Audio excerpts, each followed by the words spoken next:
Eh ben, c'est moi.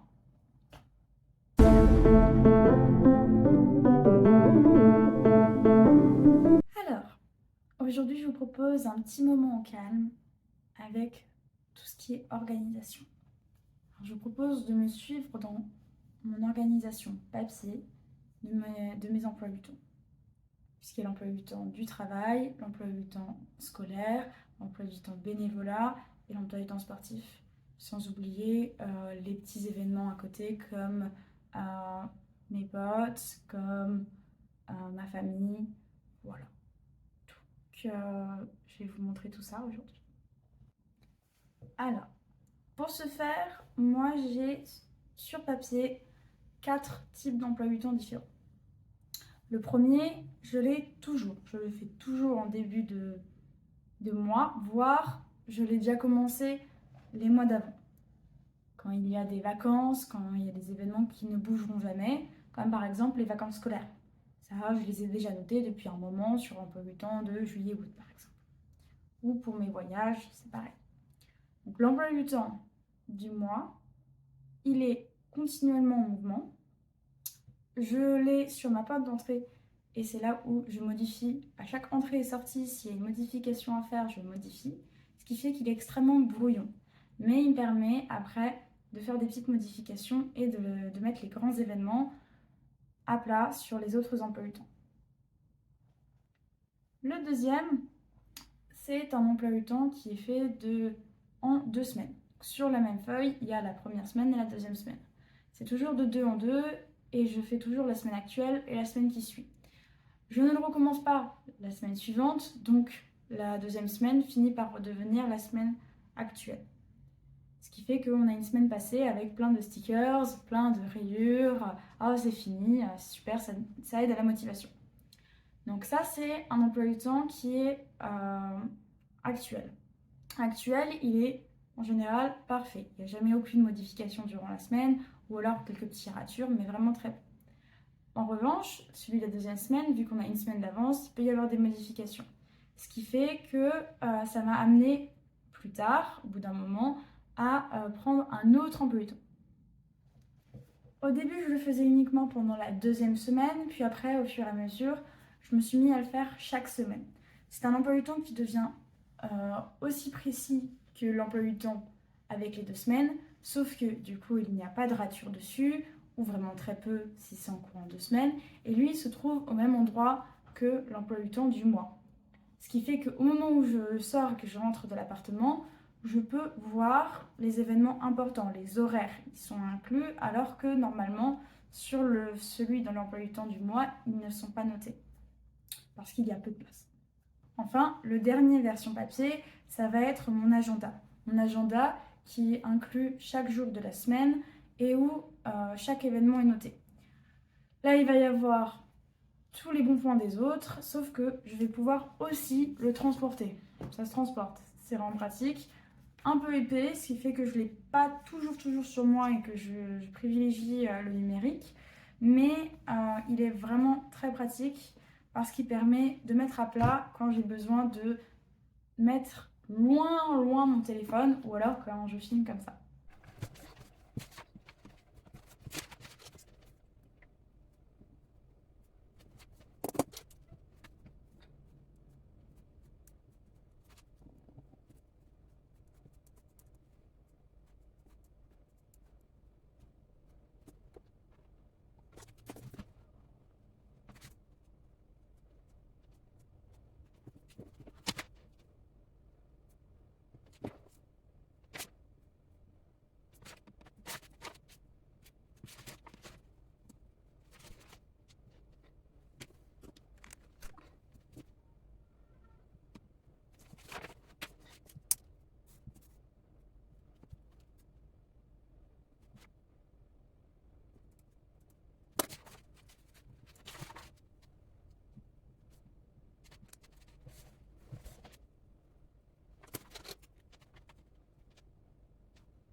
Et voilà, nous avons fini. Maintenant, il est temps de vous laisser. Salut!